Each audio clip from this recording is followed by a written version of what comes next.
12,000 years ago, someone decided to build the largest stone complex on Earth. That alone is not strange. What is strange is what they did when they finished. They buried it, like they were hiding evidence. Who buries a cathedral? Someone who wants to make sure it is still there when it is needed again. A hand on the same line. Two people separated by 12,000 years. One of them was trying to tell us something. 7 structures, scattered across every continent, built by people who should not have had the knowledge to build them. And all of them, every single one, points to the same moment in time.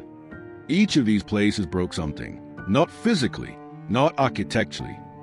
They broke the timeline, the story of human progress we were taught, the neat, linear march forward.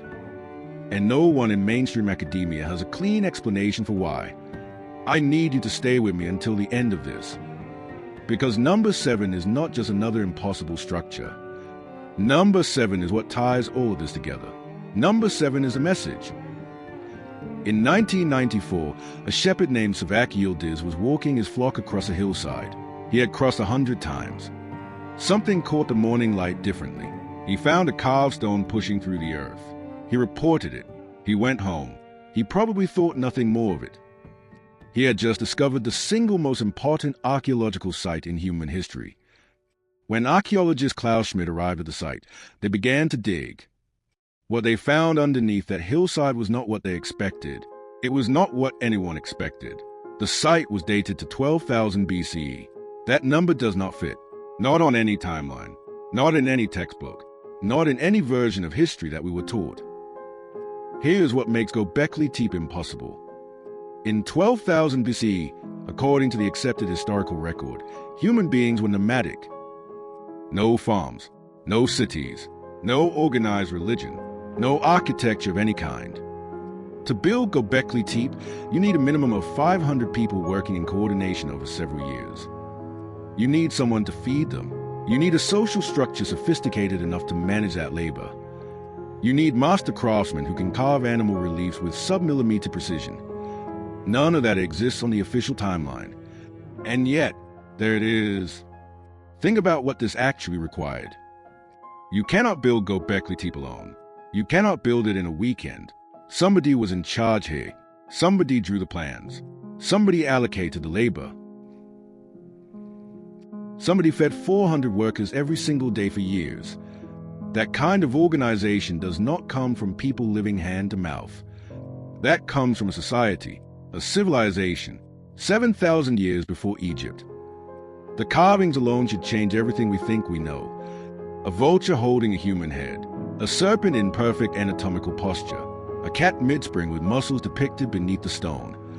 Artistic representations as sophisticated, this observed from life, do not come from people who had no culture. They come from people who had been watching animals carefully for generations. People who had the time and the peace and the tradition to make art this precise. But here is a question that archaeology keeps stepping around. Why did they carve a vulture holding a severed human head? They did not run out of time. They did not abandon the site. They finished their work, and then they buried it. Carefully, systematically, using specific fill material designed to preserve the structures beneath. Somebody who buries their own creation that deliberately is not afraid of losing it. They are making sure it survives. But survives for whom? Who buries a cathedral? Someone who wants to make sure it is still there when it is needed again. 11,000 feet above sea level, the Andes Mountains, Peru. Something has been standing here for 3,000 years that no engineering team on Earth can replicate today. Cusco, Peru. In the hills above the old Inca capital, there's a fortress called Sacsayhuaman. 3 tiers of walls, stone blocks weighing up to 200 tons each. The walls have survived earthquakes that destroyed every Spanish colonial building in Cusco. They are, by any engineering metric, better than anything being built today. And they were built, according to the conventional dating, over 500 years ago. By a civilization with no steel tools, no wheels, no cranes. I want you to do something. Take a piece of paper, standard printer paper. Go find a piece right now if you want. Now try to slide it between any 2 stones at Sacsayhuaman. You cannot. Not a single gap. No mortar.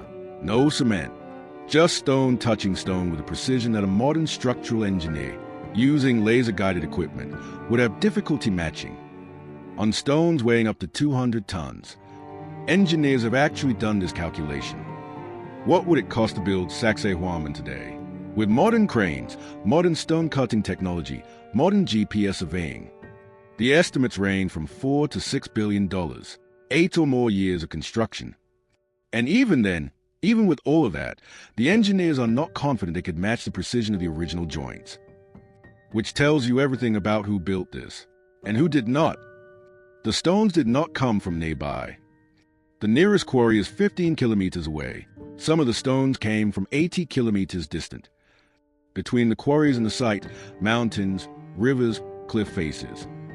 No possible roads, no wheels, no evidence of any transportation mechanism we can identify. Over 5 million tons of stone moved across impossible terrain without, as far as we can tell, any technology that should have been capable of doing it. When the Spanish conquistadors arrived in Cusco in 1533, they were standing in front of Sacsayhuaman asking the same question we are. The question was simple: who built this? The Inca response, recorded by Spanish chroniclers, documented, preserved, was, "We did not build it. A race of giants built it, in a time before our time." The Spanish wrote that down. Then they laughed. Then they moved on. And historians have called it mythology ever since. But the walls are still standing. The Spanish laughed. Modern historians call the giant builders a myth. The walls are still standing. Imagine someone tells you to build a city, but there is no land. Nothing beneath you but open ocean. That is exactly what someone did here. In the middle of the Pacific Ocean, off the coast of a small island called Pohnpei, an entire city was built on nothing. Or rather, on 750,000 basalt columns, each one weighing up to 50 tons. The basalt columns that form the walls of Nan Madol are not quarried and shaped. They are natural formations. The basalt of this region fractures in these hexagonal prism shapes naturally. Someone chose them, transported them, stacked them in a precise interlocking pattern. 92 artificial islands, connected by canals, built up from the reef flat. A functioning city in the open Pacific. And the basalt to build it came from the other side of the island, a minimum of 100 kilometers by sea, in vessels that left no archaeological trace.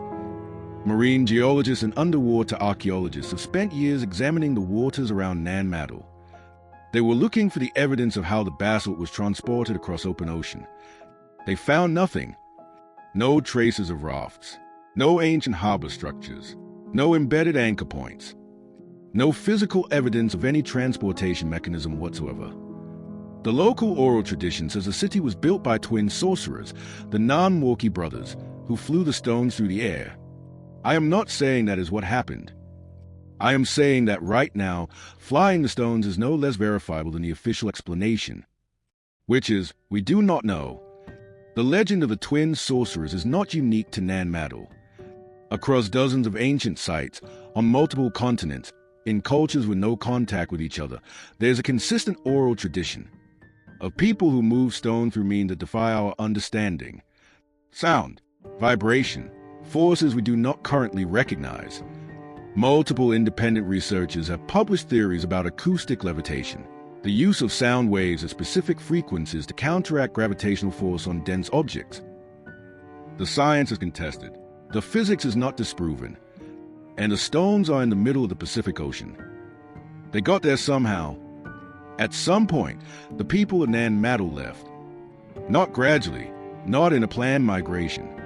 Archaeological evidence suggests they left quickly, leaving food cooking, leaving tools mid-use.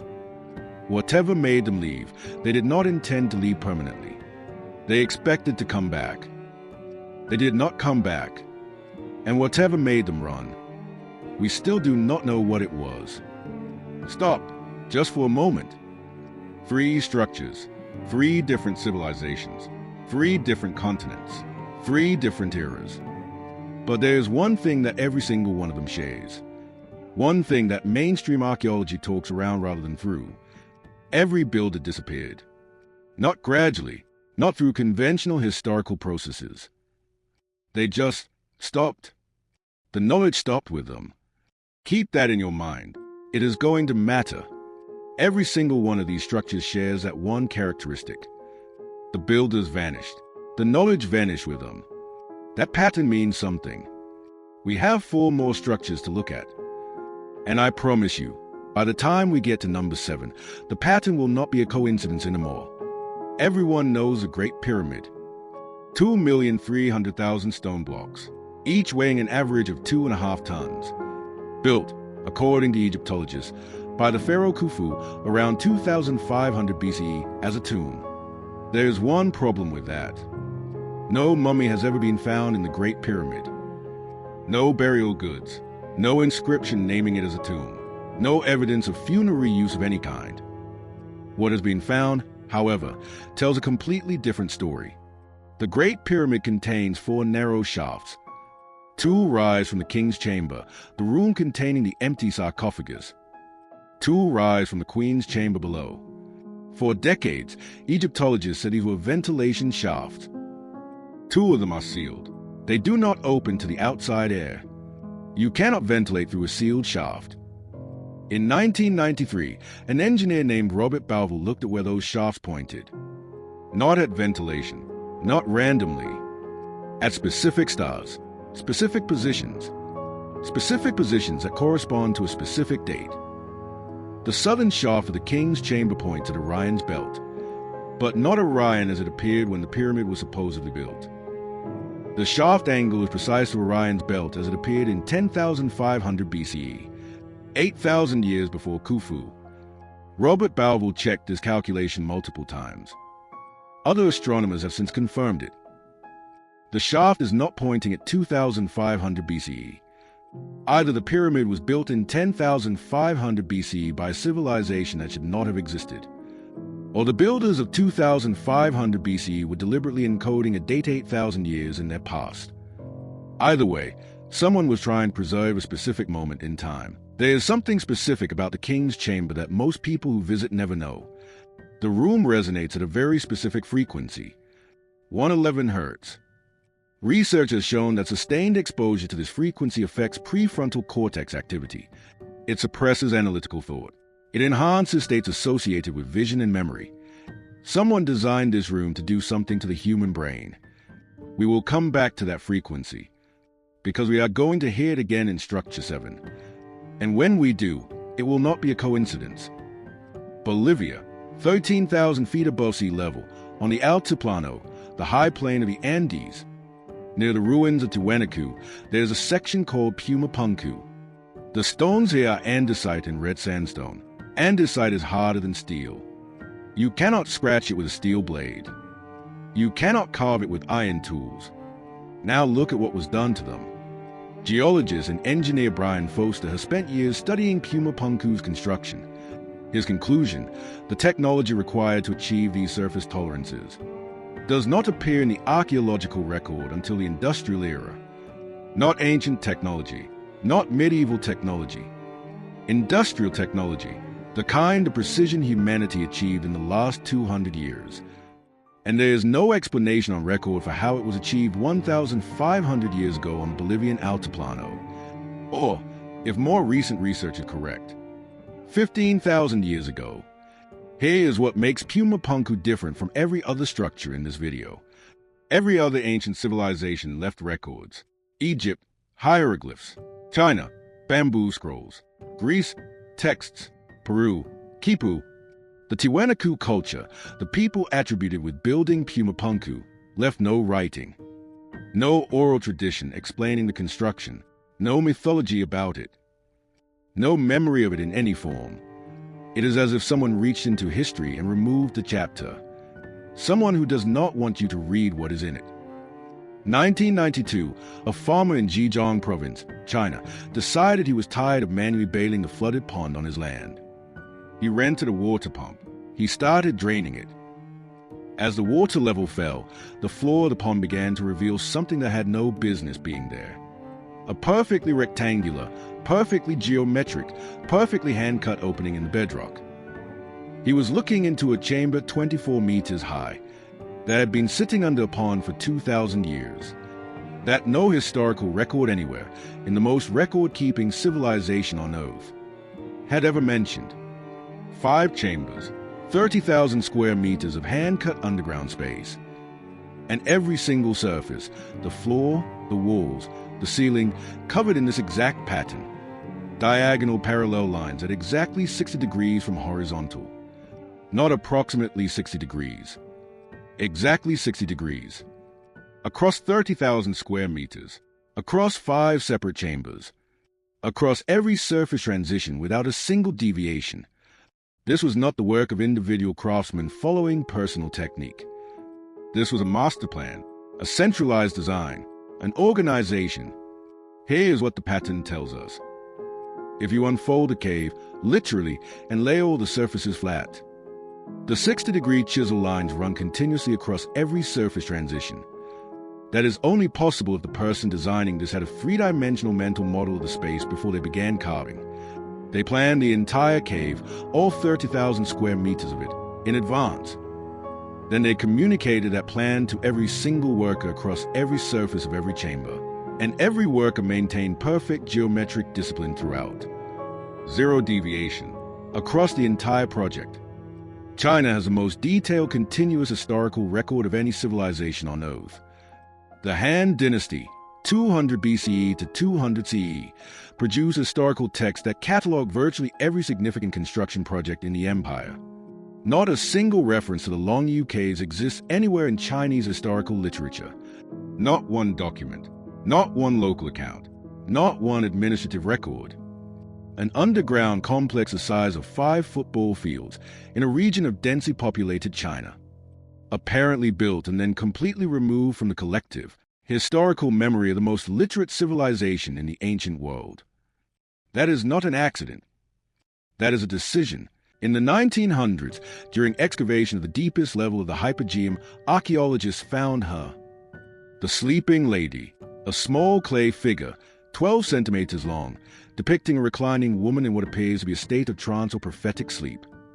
The sculpting is extraordinary. The emotional precision of her face, the exact quality of that kind of deep, receiving unconsciousness, is the work of someone who had observed it directly, someone who knew what it looked like, someone who valued it enough to commemorate it in fired clay and place it in the deepest chamber they built. Under the temples of Malta, carved 11 meters into solid limestone, is a house Sacsayhuamán Hypogeum, a 3-level underground sanctuary covering approximately 500 square meters. Inside the Hypogeum is a room called the Oracle Room. This room was designed to resonate at 110 Hz. Research published in the Journal of the Acoustical Society of America confirmed that sustained 110 Hz exposure in this chamber suppresses activity in the language centers of the prefrontal cortex. It activates a neural architecture associated with altered states, enhanced memory, and visionary experience. The builders of Malta designed a room that chemically alters human consciousness, using only stone and geometry and sound. And remember the King's Chamber frequency, 111 Hz. Same technology, different civilization, different continent, 3,000 years apart. Or were they? Researchers believe the Hypogeum was used for one specific purpose. Prophetic dreaming. A trained practitioner, placed in this chamber, exposed to 110 Hz, in a state of induced trance, was meant to receive information that was not available to waking consciousness. Information about things too large to perceive directly. Events at cosmic scale. Events at catastrophic scale. Events that had happened before. Events that would happen again. Whatever was seen in this room, whatever information was received. The sleeping lady is who was sent to receive it. Here is what I promised you when we started. Multiple independent researchers, geologists, astrophysicists, climatologists, working separately, not in collaboration, have found correlations between these 7 sites and a single event. Not approximately the same time, not the same era, the same specific event. 12,900 years ago, the Younger Dryas. The Younger Dryas was not a climate shift. It was not a gradual change. It was not a natural oscillation in Earth's weather patterns. Current evidence, published, peer-reviewed evidence, points to a cosmic impact event. A fragmented comet or asteroid striking the Laurentide ice sheet over North America 12,900 years ago. The energy release, comparable to multiple simultaneous nuclear detonations. The immediate effects, megafires across 3 continents, atmospheric debris blocking sunlight for years, and the ice sheet, 2 miles thick, vaporized. The resulting water release, a global flood event of a scale humanity has not seen since. 3 continents, 1 event. Fire across North America and Europe. Ocean displacement event across every coastline connected to the Atlantic. Ash and debris darkening the sky for years, ending the warm Allerud period that preceded it. Temperature drops of 15 degrees within decades. Extinction of the megafauna, the mammoths, the mastodons, the giant ground sloths, all gone within centuries. And the end of whatever civilization existed before it. Whatever civilization existed before it. Here is what researchers like Graham Hancock, Randall Carlson, and geologist Robert Schoch have proposed. Based on geological evidence, astronomical cycles, and the sites themselves. There was a civilization before the Younger Dryas. Not primitive, not Stone Age in the way we use that term. A civilization with sophisticated astronomical knowledge, advanced construction capability, and an understanding of large-scale cyclical catastrophe. And they saw it coming. They could not stop it. But they could do one thing. They could make sure that whoever survived knew it had happened. When you know the world is about to end, and you have no way to stop it. You do not sit down. You carve your most important knowledge into the hardest material on Earth. You build it to outlast everything. You align it with the stars so whoever comes next will know when it was made and why. You build a clock, and you set it for someone who has not been born yet. Remember the first thing I told you. Gobekli Tepe was built, and then buried, deliberately preserved for a future the builders would never see. That future is us. The burial was for us. We were the clock's destination. These structures are not monuments. They are not celebrations of power, not testaments to rulers. They are the most desperate act of communication in human history. People who saw what was coming, and who had no one left to tell, built their message into the only medium that would survive it. Stone. And then they sent it forward in time. To us.